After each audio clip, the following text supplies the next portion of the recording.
In the woods was a creature called Mr. Shroomsbury, a strange and twisted being who looked like a mass of fungus and spores.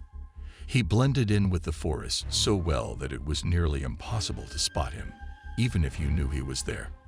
Mr. Shroomsbury had a penchant for hunting those who tried to hide their secrets, lies, and perversions.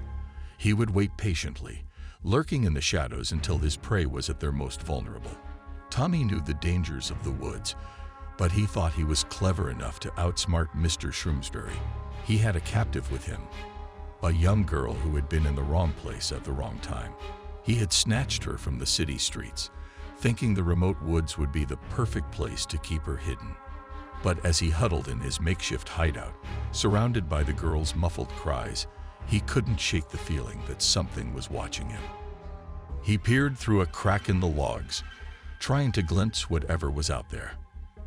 And then he saw it, a mass of fungus pulsating and writhing in the underbrush. "What the hell?" Tommy muttered to himself.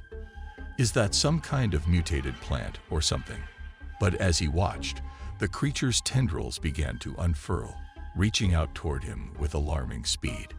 Tommy tried to scramble away, but he was too slow. The tendrils wrapped around his body, tightening like a python. "Please," he screamed, "let me go." But Mr. Shroomsbury was not interested in negotiation. He began to feed, tearing away at Tommy's flesh with relentless efficiency. Tommy could feel himself slipping away, fading into darkness as the creature consumed him. As Tommy struggled against the tendrils that bound him, Mr. Shroomsbury's mash shifted and pulsated in anticipation. With a sickening slurp, the creature began to devour Tommy, tearing away chunks of flesh with its tendrils and devouring them with relish. The tendrils lashed out, seeking out every hidden pocket of meat and bone. With every bite, Mr. Shroomsbury's mass grew more engorged and bloated. Tommy's screams of agony only fueled the creature's perverse delight, driving it to feed with even greater ferocity. And as he took his last breath, he heard a faint whisper from the beast.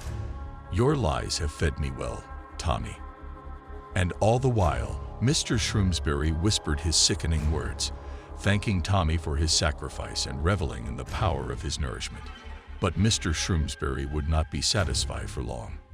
In the end, all that was left of Tommy was a pile of bones and gristle, picked clean by Mr. Shroomsbury's tendrils.